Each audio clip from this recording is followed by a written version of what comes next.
Councilor Bass. Two questions. First of all is, how much is all over the United States? You gave one state. How much crypto they got all over the United States? And the second question, and I'd like the first one answered first. The second question is, she goes out and takes a sample tomorrow morning. It tests positive. How do we stop it from getting to the people? Or what do we do to tell the people to make it safe for them? Oh, okay. Well, that's a good question, yeah.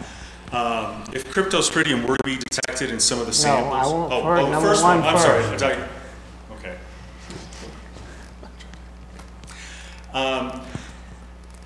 Well, the source of Cryptosporidium is actually all over the place because cattle carry Cryptosporidium and... No, I don't want a source. I want to know how many outbreaks have been all over the United States. Oh, how many outbreaks? How many Cryptosporidium outbreaks? You gave us one state that had 17 found years ago. Cryptosporidium somewhere. Yeah. Now, how many have we had all over the U.S.?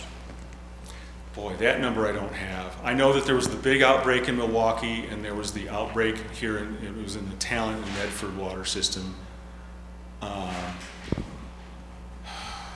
been a couple in the South, I believe in Georgia, but I don't have an exact number.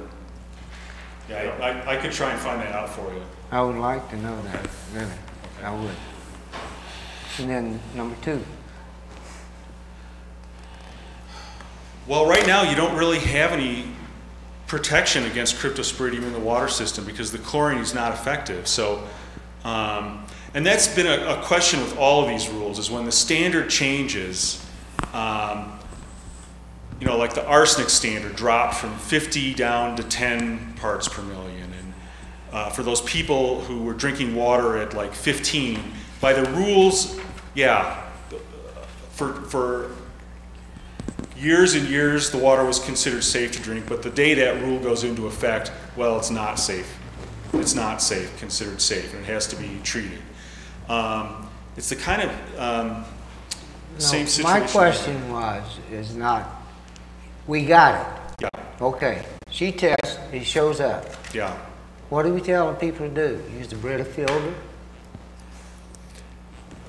Boil it? No. The worst case, well, the only, the That's worst what I case, I wanted guess, to know. would be boiling the water, but I'm not sure I'm not sure what concentration you'd have to see it in the water samples to require something like that, because I know that you've already been collecting some samples, and I don't believe there's been any detections yet. So if it were to show up in one sample, that would just show you that it's the kind of thing where it's transient. You know, it may be there 1 week or 1 month, and then the next month it's not. You know, so the risk would probably still be fairly low of any one individual getting sick if there was a Cryptosporidium detection. But if we got a sample that says it's there and it's dangerous, what do we tell the people?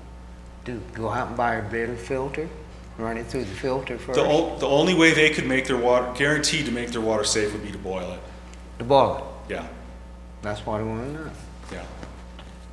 I don't think anybody's ever asked that question. So, if any of the water systems come up with a detection, though, because right now there is no treatment standard for it until the rule, the effective date of the rule.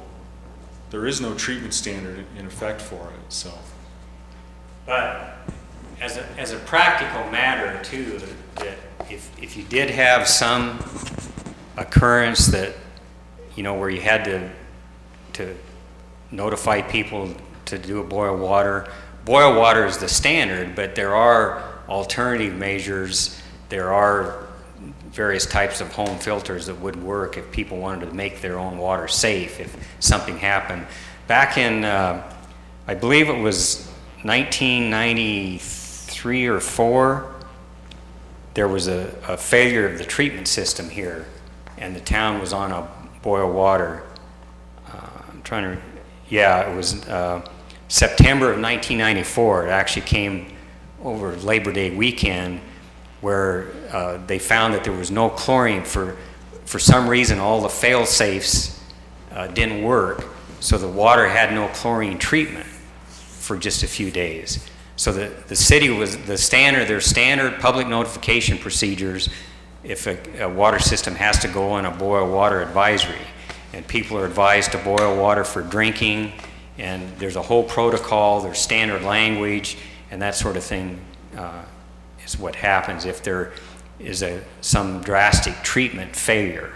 And that's what happened here in 1994. That was when the water tasted pretty good, probably.